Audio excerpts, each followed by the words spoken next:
Creative students and some new leadership on campus were the focus of several activities taking place before spring break.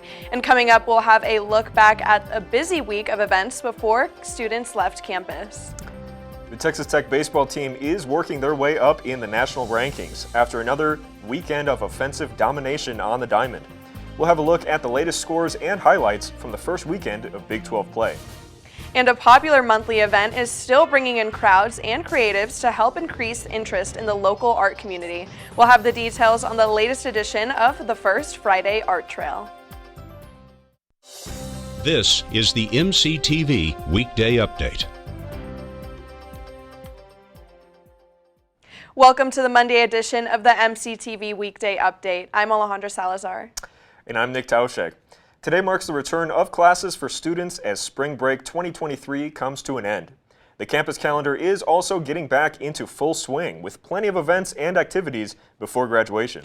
And speaking of events, many groups kept the tech community busy with dozens of options for students before leaving campus for the break. The Department of Public Relations hosted their second annual 24-hour-long Create-a-thon on March 3rd and 4th. Students worked non-stop creating content and campaigns for local organizations. Participants gathered together at the TTU Innovation Hub to volunteer their time and knowledge to help nonprofits in the Lubbock community. Starting at midnight on Friday, students were assigned into groups and presented with the needs of various clients. They spent a full 24 hours working on their ideas and pitches, ending with a presentation at 11 a.m. on Saturday. I mean, the atmosphere is just like fun, and everyone who signs up for this, they know what they're getting into and they're passionate about it, so everyone just wants to work. The event had catering, games, and prizes throughout the night to help keep morale high. Students were critiqued and given the chance to learn from firsthand experience about the world of public relations and marketing. The next Create-a-thon is planned for the spring of 2024. Some talented Texas Tech students recently had a chance to express their creativity and originality during an annual performance here on campus. Dance Tech 2023 took place during the first week of March at the Majin Black Box Theater in the Talkington School of Theater and Dance. The audience was treated to a variety of performances by students, including seniors who will be graduating in May. The dance numbers ranged from traditional tap to new forms of ballet, as well as expressionist pieces covering periods of Lubbock's history, such as the May 11th, 1970 tornado. I think overall, there's no theme necessarily, I think, for the whole show, but you get a good smorgasbord of movement, I'll put it that way. Dance Tech was held over the course of 3 days with a total of 4 performances. The show is notable for its in-house choreography, music, and dance numbers. The event is held each school year during the spring semester. Between retirement, job opportunities, and new career paths, changes in leadership are common here at Texas Tech. Shortly before spring break, 2 men taking over top administrative positions had a chance to enjoy a meet and greet with the campus community. On Friday, March 3rd, President Lawrence Skubanek invited faculty, staff, and students to a new Dean's Welcome Reception at the Dairy Barn. The event was held to officially introduce Dr. Patrick Hughes as the Dean of University Studies and Dr. Clint Crabule as the Dean of the Davis College of Agricultural Science and Natural Resources. Hughes is a longtime Texas Tech employee, while Crabule just recently joined the university in January. But both administrators are optimistic about the future of their respective programs. The leadership all the way through the system is very dynamic, very visionary, very forward-thinking, and I think the time is now to really excel our programs in Davis College and Texas Tech University. Because we have such a diverse group of students, both traditional students and non-traditional students, we created a curriculum that we think meets all of their needs. And I think that's something that we're really proud about. New Dean's receptions are held each time there is a change of leadership in one of the university's colleges or programs. Last fall, President Skubanek hosted another reception welcoming deans from the colleges of Visual and Performing Arts, Arts and Sciences, Architecture, and the Honors College. And if you stayed in Lubbock over spring break, you may have been caught off guard by a roller coaster of conditions that included high temperatures ranging from the 40s to as high as 80 degrees. Most of Texas was also affected by several fronts moving through the southern U.S., including a cold front that dropped temperatures drastically at the end of the week. So can we expect more consistency as the class schedules go back to normal? Let's take a look at the MCTV forecast. It's been another pretty cool day here on the South Plains as the late week cold front has continued to affect the Lubbock area. Today's high should reach the low 60s, but temperatures have just climbed into the 50s.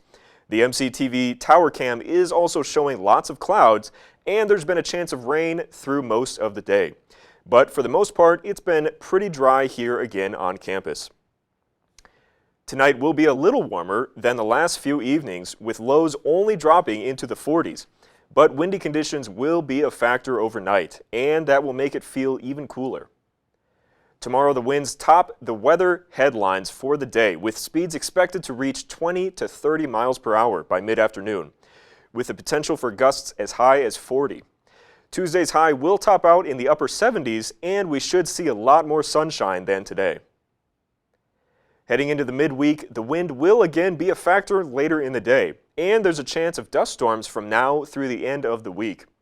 Wednesday and Thursday will again be much warmer, with highs topping out in the 80s Wednesday and mid-70s on Thursday. We'll continue to see some clouds, but it will be mostly sunny both days. Unfortunately, the warm conditions will be hard to enjoy with 40-mile-per-hour wind gusts in the afternoon and evening. Looking ahead, the week-long windy conditions should come to an end in time for the weekend, with plenty of sunshine and mild temperatures expected on Saturday and Sunday. And as we reported before spring break, the Texas Tech men's basketball team is currently looking for new leadership following the resignation of former head coach Mark Adams. But on the other side of the court, the women's program is enjoying a postseason run for the first time in a decade.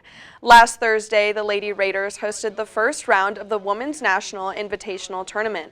The team played UTEP at the USA, meeting up against the Miners for the first time since 1997. The Lady Raiders started strong, putting up 25 points in the first quarter to pull out a 12-point lead. From there, the game was a lot more competitive, but Tech never gave up the lead. Freshman Bailey Maupin continued to make an impact for the Lady Raiders, scoring 17 points. Senior Breamber Scott added 13 of her own to help secure the team's first postseason victory since 2013. Tech punched their ticket to round 2 at the WNIT with a final score of 67-54. The Lady Raiders will continue to play host for Game 2 as they take on SMU tonight at 6 p.m. at the USA. Tickets are still available, but if you can't make it in person, you can catch all of the action on ESPN+. Texas Tech baseball has been one of the most reliable teams here on campus, making a postseason run for the last 7 seasons. This year's team includes a lot of newcomers and preseason questions about the Red Raiders' chances for success. But like many teams before them, this year's Red Raiders are starting to find their footing on the road to the College World Series. Over the weekend, Tech baseball hosted their first Big 12 series of the year against Oklahoma State at Dan Law Field. The Sooners came to Lubbock as the 12th ranked team in the country, and the Red Raiders were up for the challenge.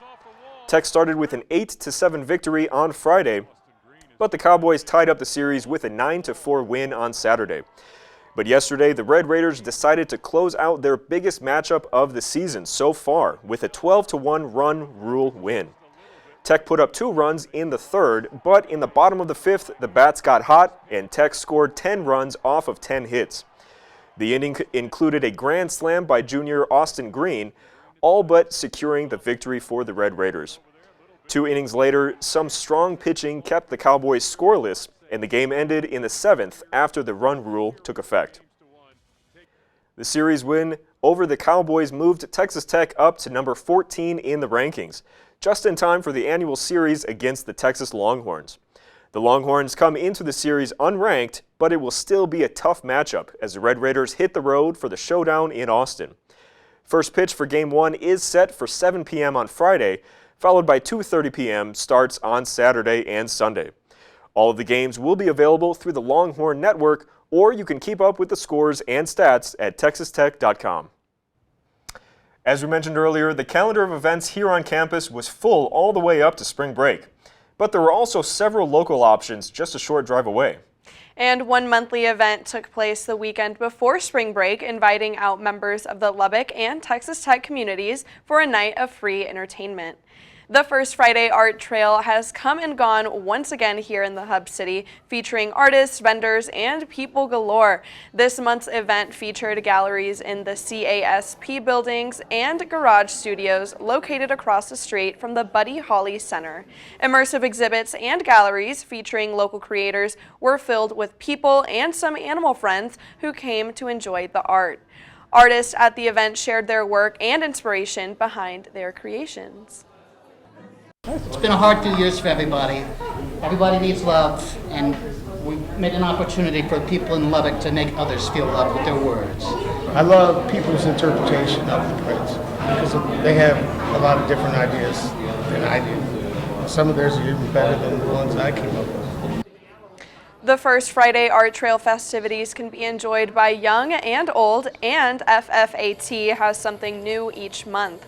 You can check out the next art trail on April 7th at the Louise Hopkins Underwood Center for the Arts.